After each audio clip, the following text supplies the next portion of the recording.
ቅዱስ ሳዊሮስ ዘእስሙናይ በድርሳኑ ምን ይላል?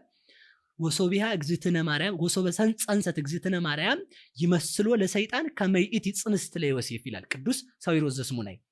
ድንግል ማርያምን ጸንሳ ሲያያት ሰይጣን ለዮሴፍ የጸነሰች ይመስለው ነበራል።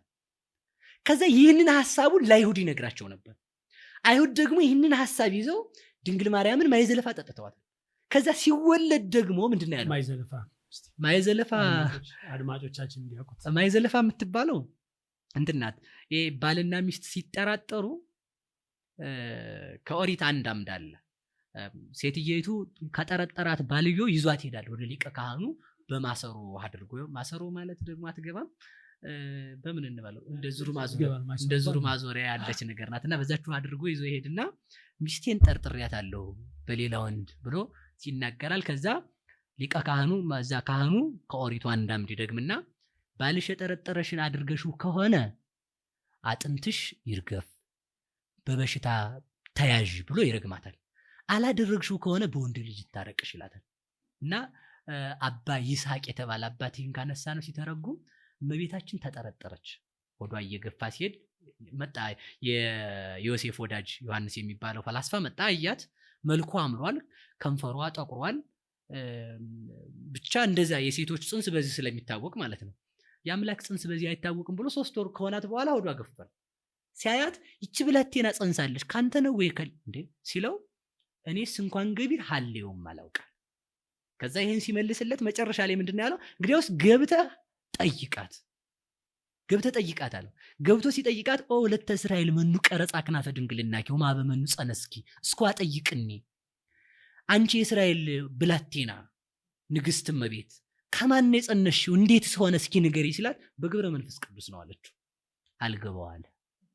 ምክንያቱም ዮሴፍ የሚያውቀው ሰው የሚጸነሰው በዘር እንደሆነ። ከዛ ምንድነው ያደረገችው? ከበሪ መጀመሪያ ጥቅስ ጠቀሰችለት። አዳምን ከመሬት አንስቶ የፈጠረ ይላል ቅዱስ አባ ይስሐቅ።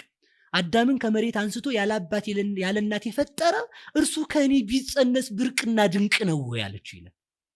መሬትን ያለ ዘር እንድታበቅል ያደረገ እሱ ከኔ ቢጸነስ ድንቅ ነው ወይ?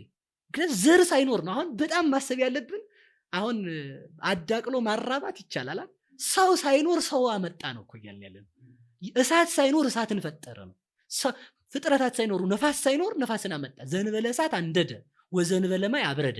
እሳትን ያለ እሳት፣ ውሃን ያለ ውሃ፣ ፍጥረትን ያለ ፍጥረት አስገኘ። ታዲያ ፍጥረትን ያስገኘ ከኔ ቢገኝ ምንድነው ድንቁ አለችው ይላል።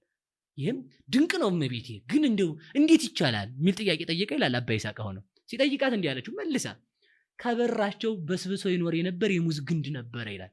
ያንን የበሰበሰውን አስነሳችው፣ የተነሳውን አለመለመችው፣ የለመለመውን እንዲያብብ አረገችው፣ ያበበውን እንዲያፈራ አረገችው። ይህን ማን ያደረጋለችው? እግዚአብሔር ነው አላት። ስለዚህ ለዮሴፍ ለህሊናው መልስ ይህን መልሳ ይህን ያደረገ እግዚአብሔር ከኔ ቢወለድ ይሳነዋል ወይ?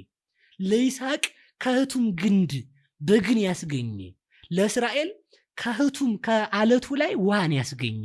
እስራኤል ድንጋይ ነበረች የምትከተላቸው ውሃ የሚጠጡባት 12 ጡት ያላት እና ከዚያች ላይ ውሃን ያስገኘ። ሌላም የሚደንቅ ማለት ነው ለሶምሶን ውሃ ያፈለቀለት ከአህያ መንጋጋ ነው። ለሶምሶን ከአህያ መንጋጋ ውሃን ያፈለቀ ከኔ ማይጸን ከኔ ስጋ ከስጋዬ ስጋ ከነፍሴ ነፍስ ነስቶ ቢጸነስ ምንድነው ድንቁ አለችው። አደነቀ፣ ተቀመጠ ባጭው። ከዚያም በኋላ አይሁድ የቀጠሩበት ቀን ደረሰ። እንደምናውቀው ይዟት ያው ብዙ ነገር አለ ሀተታ እንደምናውቀው ማለት ነው። ይዣት ብሄድ ያደረገችውን ታው ማነው በይዣት ብሄድ እኔን በድንጋይ ወግረው በሳት አቃጥለው ይገሉኛል። ምንድነው ያሉት? ጠብቅ ስላሉት ማለት ነው። ትቻት ብጠፋ ያደረገችውን ታውቅ ከደረቷ ትታጠቅ ነው። ያው እንግዲህ ሴቶች ወዳቸው ሲገፋ ቢጃማ ይለብሳሉ የከተሜዎቹ። የገጠሮቹ ደግሞ መቀነታቸውን ይፈቱና ከፍ ከፍ ያደርጋሉ ወደ ላይ ማለት ነው እንዳይጨንቃቸውና እንደዚያ ብሎ ያደረገውን አውቆ ጠፋ ይሉኛል። ስለዚህ ምን ላርግ? ትቻትም ብሄድ እኔን በሳት አቃጥለው በድንጋይ ወግረው ይገሉኛል። ይዣትም ብሄድ በዝሙት ጸነሰኝ ብለው ይገሉብኛል። ምን ላርግ? የዚህን ጊዜ መልአኩ መጥቶ ይትፍራነ ሲወታ ለማርያም ፍርትከ እጮኛህና ያለው። እጮኛ ማለት ጠባቂ ነው። በነገራችን ላይ ቅዱስ ጳውሎስ ዋነ ፈርኩክሙ ለአሐዱ ሚትዘውቱ ክርስቶስ ይላል። እጮኛ ሲባል መናፍቃኑ ለባልነት ብቻ ነው የሚያስቡት። እኔ ቅዱስ ጳውሎስ ሲናገር በቆሮንቶስ መልእክቱ ምንድነው የሚለው? እናንተ ለአንዱ ለንጹህ ሙሽራ ለድንግሉ ሙሽራ ለክርስቶስ አጫዋቸዋል። ሊያገባን ነው እንዴ? አይደለም። እዚህ ምንድነው ሙሽርነት እጮኛ ማለት ምንድነው? ተላኪ፣ አገልጋይ፣ ጠባቂ ማለት ነው።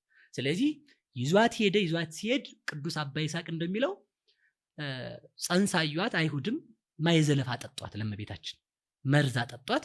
ያንን ስትጠጣ ወአብርሃ ገጻ ምስቤተ እደ እምብርሃነ ፀሐይ፣ አንድም ወምወርሃ ኔሳር ይላል። ከፀሐይ 7 እጅ ፊቷ አበራ፣ ፀሐይን በዘበዘቻት ይላል። ፀሐይ ማብራቷ ቀርቶ ከፀሐይ ብርሃን ይልቅ የእመቤታችን ፊት አበራ። አይሁድ የዚያን ጊዜ ምን አሉ? ይችን ብላቴና ያለ ስራው አንተ ናታል ሲሉ ይቅርታ ጠይቀዋል። ከዚያም በኋላ ሰይጣን ግራ ገቡ። አሁንም ማለት ነው